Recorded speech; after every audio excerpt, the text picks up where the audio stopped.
you want to be familiar with the common fertilizers for both conventional and organic field crops that you might see on farm. So let's run through the most common conventional fertilizers and then what they look like. Then we'll contrast those with common allowed fertilizers. Anhydrous ammonia is by far and away the most popular source of nitrogen on conventional farms. It's a gas that's pressurized enough to become a liquid, so it's only transported and applied in special tanks. Here you can see diammonium phosphate, or DAP. It's the second most common source of conventional nitrogen, but it also is a really important supply of phosphorus on conventional farms. DAP, in its prill form, usually is some shade of brown or gray. DAP can be broadcast, applied, or incorporated. Here you can see ammonium nitrate. It's a white prill. It's often used for top dressing wheat. Ammonium nitrate absorbs water from the air, so it must be stored in plastic containers. Now this is urea. It's white to beige prills and is often applied as a spring top dressing for wheat. Now this is MAP, monoammonium phosphate. You can see its white crystals, smaller than prills. It's used mainly to supply phosphorus and it's mainly applied in the spring.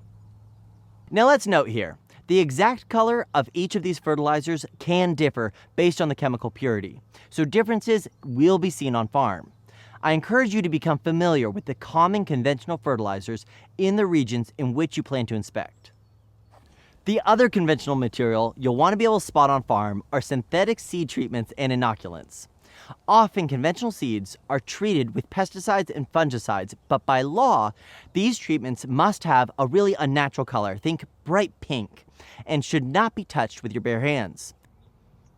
So those are some common conventional fertilizers, inputs, and materials that you will hopefully not see on an organic farm, but if you do, you want to be able to recognize them.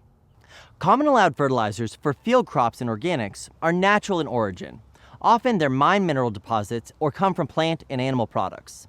The mined products, like rock phosphate, can be ground to differing levels of fineness, from a fine powder to coarser granules, depending on how quickly the farmer wants the nutrients made available to the plants. The fertilizers that come from plants or animal sources will generally have a smell something like compost or manure. They will not be prilled, but rather granulated or pelleted, and black to gray in color. Let's take a look at some of the most common allowed fertilizers for organic field crops.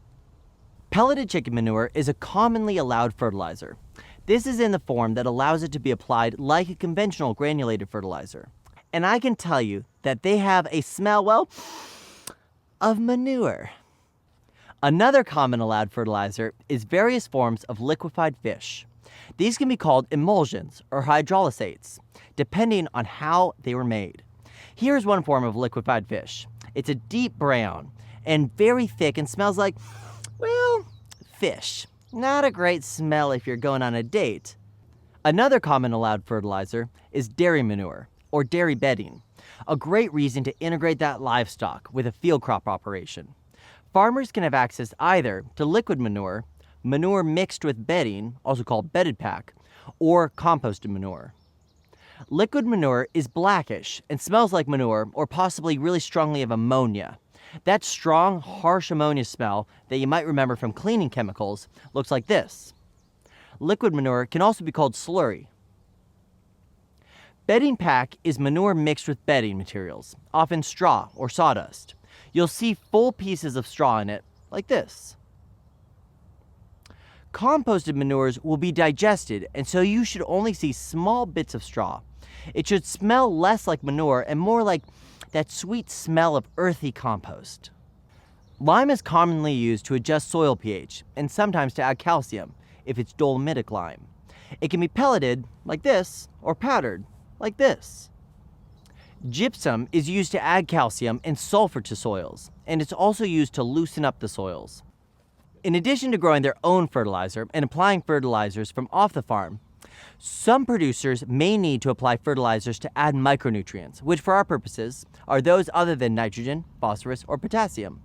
You'll want to know that the NOP regs, you know how the cool kids say regulations, tell us that approved synthetic micronutrients can only be applied after a micronutrient deficiency has been confirmed via a soil or plant tissue test or another documented and verifiable method as approved by the certifying agent. Micronutrients can be applied to the soil before the crop is growing, but sometimes if a deficiency is detected during the growing season, micronutrients can be foliar applied through a sprayer, like this. Liquid fertilizers like fish emulsion could also be applied in the same way.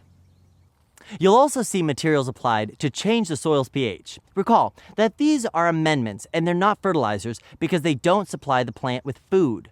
Lime can be applied to raise the pH, or elemental sulfur can be used to lower the pH. These materials are available from synthetic and mined sources. Organic farmers must only use pH amendments that are natural or from a mined source. Examples can include calcitic or dolomitic lime. Calcium hydroxide and calcium oxide are derived from synthetic processes and are not allowed. The goal is that growers are growing most of their fertilizer through legumes and cover crops, and that they build healthy soils with organic matter that will supply and buffer plant nutrients. But off-farm fertilizers can also be used. Fertilizers allowed in organics are generally clearly different from their conventional counterparts.